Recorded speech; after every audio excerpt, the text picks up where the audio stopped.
नमस्कार दोस्तों, मैं प्रिया चंडक एक बार फिर से आप सभी का स्वागत करती हूँ चैनल आई कैन पर। दोस्तों, आज की कहानी का शीर्षक है नेम प्लेट। रवि किशन जी दक्षिण भारत के कर्नाटक राज्य में स्थित होसुल शहर में रहते हैं। वहाँ वो ग्रेनाइट और संगमरमर से बनी वस्तुओं का व्यापार करते हैं। ग्रेनाइट की नेम प्लेट बनवाने में उन्हें महारत हासिल है।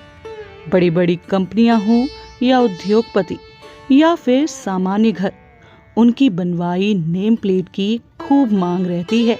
रवि किशन जी का छोटा बेटा कार्तिक बिजनेस में उनका हाथ बटाता है और बड़ा बेटा विनय अपनी पत्नी नव्या और 5 साल के बेटे विराट के साथ बेंगलुरु में रहता है। विनय बेंगलुरु के सिटी हॉस्पिटल में न्यूरो सर्जन है। विनय ने बेंगलुरु में एक नया फ्लैट खरीदा है। उस फ्लैट की गृह प्रवेश पूजा के लिए अपने माता पिता को लेने सपरिवार आज शाम होसूर पहुंचा तो रवि किशन जी के घर में रौनक हो गई। बेटे के बेंगलुरु वाले नए घर की गृह प्रवेश की पूजा कैसी होगी, इस पर बातचीत चल रही थी कि अचानक विनय ने रवि किशन जी से पूछा, पापा, जब मैं घर के अंदर आ रहा था तो गेट के पास नेम प्लेट नहीं दिखी, कहाँ गई वो? रवि किशन जी हंसते हुए बोले, अरे बेटा, क्या बताऊं, चिराग तले अंधेरा वाली बात हो गई। सबके लिए एक से बढ़कर एक नेम प्लेट डिजाइन करने वाले तुम्हारे पापा का ध्यान अपने ही घर की बदहाल नेम प्लेट पर नहीं गई। वो तो तुम्हारी माँ ने एक दिन मुझे ताना दिया कि सबकी नेम प्लेट बनवाते फिरते हो, जरा अपने घर की नेम प्लेट की हालत तो देखो। तब ध्यान दिया कि नेम प्लेट पर अक्षरों की सुनहरी पॉलिश उतर गई है, सो नेम प्लेट उतरवा दी। देखता हूँ पॉलिश से काम बनता है तो ठीक, वरना नई नेम प्लेट बनवा लूंगा। यह सुनकर विनय बोला, पापा, वैसे मुझे वह पुरानी वाली नेम प्लेट बहुत पसंद थी।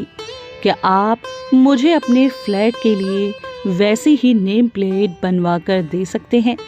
यह सुनकर रवि किशन जी मुस्कुराते हुए बोले, वैसी ही क्यों, मेरे बेटे के नए घर में उससे कहीं शानदार नेम प्लेट होनी चाहिए।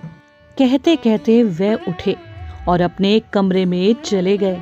विनय ने अपनी माँ को देखा तो वह धीमे से मुस्कुराई पर बोली कुछ नहीं। विनय कुछ पूछता उससे पहले ही रवि किशन जी एक पैकेट को लेकर आए। मुस्कुराते हुए वह पैकेट विनय को पकड़ाया, बोले, खोलो इसे, जरा देखकर बताओ कैसी लगी, तुम्हारे लिए खास डिजाइन की है। उनकी बात सुनकर विनय उत्साह से बोला, अरे वाह पापा, मेरे लिए नेम प्लेट आपने बनवा भी ली क्या? पास ही बैठी विनय की पत्नी नव्या भी कौतूहल के साथ पैकेट के खुलने का इंतजार करने लगी। बेटे बहू को यूं उत्साहित देखकर रवि किशन जी की पत्नी बोली, तुम्हारे पापा ने बड़े मन से बनवाई है, जाने कितने डिजाइनर नकार कर इसे पसंद किया है। बातों ही बातों में पैकेट खुल गया और उसमें से एक चमचमाती खूबसूरत सी नेम प्लेट जिसमें लिखा था डॉक्टर विनय वर्धन, MBS MD न्यूरो।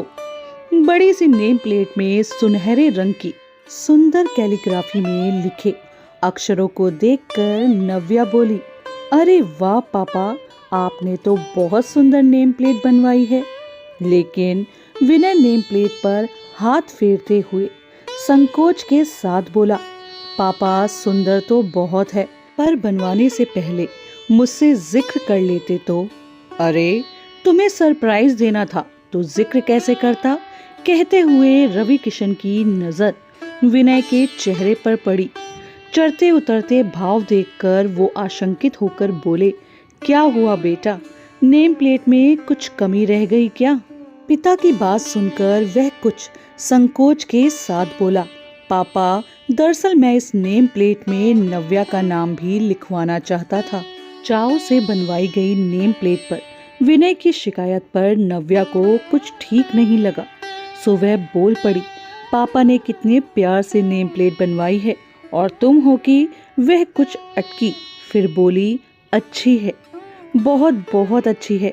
बहू द्वारा नेम प्लेट की तारीफ ने रवि किशन जी के कमजोर पड़ते हौसलों को बल दिया और वे कुछ सफाई देने के अंदाज में बोले, मानता हूँ इन दिनों 2 नामों का चलन है, पर सच कहूँ तो मुझे परंपरागत नेम प्लेट ही पसंद है और उसमें तो घर के मालिक के नाम का ही जिक्र होता है। सहसा उन्हें लगा वह कुछ गलत बोल गए, इसलिए अपनी ही बात को दुरुस्त करते हुए बोले, मेरा यह मतलब है कि घर की मालकिन का नाम कोई भी ऐरा गैरा आकर पड़े अच्छा लगता है क्या। इसी बीच बैठक में रखा फोन बज गया, जिसे विनय के बेटे विराट ने लपक कर उठाया और फिर हेलो के साथ रॉन्ग नंबर कहकर रख दिया। रॉन्ग नंबर सुनकर विराट की दादी ने चौंक कर पूछा, किसका फोन था? दादी रॉन्ग नंबर था, उसके कहते ही वहां बैठे सब लोग हंस पड़े। विराट को गोद में बिठाते हुए दादी ने पूछा, क्यों रे, तुझे मेरा नाम नहीं पता है? यह सुनकर वह धीरे से बोला, पता तो है दादी नाम है आपका। अब तो सब और जोर से हंस पड़े। रवि किशन जी अपने पोते से बोले, बेटा आपकी दादी का भी नाम है और वो नाम है अनीता। रवि किशन जी की पत्नी अपने पोते को लाड़ करती हुई बोली, इसकी भी क्या गलती है, मुझे अनीता पुकारते कभी किसी को सुना हो तो जाने। और क्या, पापा मम्मी और चाचू आपको अम्मा कहकर बुलाते हैं, मैं दादी और बाबा सुनती हो कहकर पुकारते हैं। अनीता तो कोई भी नहीं कहता है। उसने कंधे उचकाए तो उसकी दादी हंसकर बोली, सिर्फ यही नहीं बेटू, तेरे पापा की दादी मुझे बहुरानी बुलाती थी। रिश्तेदारी में मुझे विनय की माँ, कार्तिक की माँ कहकर पुकारा जाता है और तुम्हारे दादाजी के दोस्त मिसेज रवि किशन कहते हैं। और मेरे माता पिता के घर तो, अरे बस बस दादी, विराट ने हैरानी से दादी को टोका और आंखें नचाते हुए बोला, बाप रे, इतने सारे नामों के बीच अनीता नाम को तो गुम होना ही था। दादी, आप नेम प्लेट में दादाजी के नाम के साथ अपना नाम भी लिखवाओ, तभी सब असली नाम जानेंगे। विराट की सहज कही बात पर रवि किशन और उनकी पत्नी की नजरें टकराईं। रवि किशन ने महसूस किया कि पत्नी के चेहरे पर मुस्कान बेशक थी, पर आंखों में कुछ सवाल खोई खोई सी वो आंखें मानो बहुत कुछ कहना और समझना चाहती थी। असहज से रवि किशन हक बकाकर इधर उधर देखने लगे तो विराट एक बार फिर कंधे उचकाते हुए मासूम सा चेहरा बनाते हुए बोला, अब बताओ ना दादू, इसमें मेरी क्या गलती? उसकी भोली अदा पर नव्या और विनय हंस दिए, पर रवि किशन जी कुछ गंभीर भाव से बोले, गलती तुम्हारी नहीं बेटे, हमारी है। रवि किशन जी ने उसी समय किसी को फोन मिलाया और कहा, अवनीश भाई, वो जो मेरे बेटे के घर के लिए नेम प्लेट बनवाई थी उसमें कुछ बदलाव है, नई बनानी पड़ेगी। और हाँ, मेरे लिए भी एक नई नेम प्लेट बनवाओ, उसमें मेरे नाम के साथ अनीता लिखा जाएगा। यह सुनकर रवि किशन की पत्नी अपने पति को देखकर भरपूर मुस्कुरा दी। विनय ने भाव विभोर होकर पिता से कहा, आपकी मेहनत बेकार हो गई, अब नेम प्लेट दोबारा बनानी पड़ गई।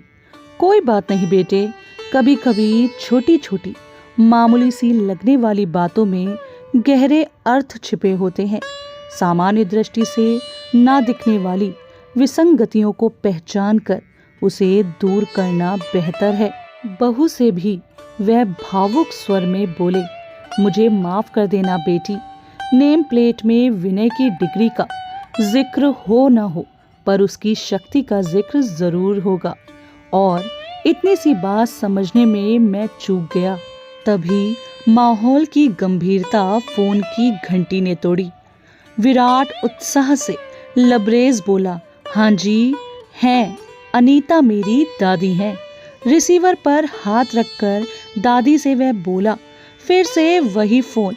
रवि किशन की पत्नी फोन करने वाले से अपने पोते की मासूमियत हंस हंस कर साझा करने लगी। रवि किशन विराट से बोले, आज अनीता को ना पहचान कर तूने अच्छा किया।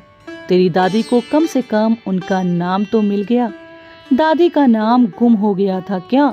विराट ने मासूमियत से पूछा तो वह बोले, हाँ बेटा, गुम हो गया था। अब किसी और का नाम गुम ना हो सके, इसका ख्याल रखना पड़ेगा, मुझे भी और तुम्हें भी। कहते हुए उन्होंने पोते को प्यार से गोद में बैठा लिया। सो दोस्तों, अगर आपको ये कहानी पसंद आई हो तो मेरे चैनल आई कैन को सब्सक्राइब ज़रूर कीजिएगा और वीडियो को लाइक करना भी मत भूलिएगा। धन्यवाद।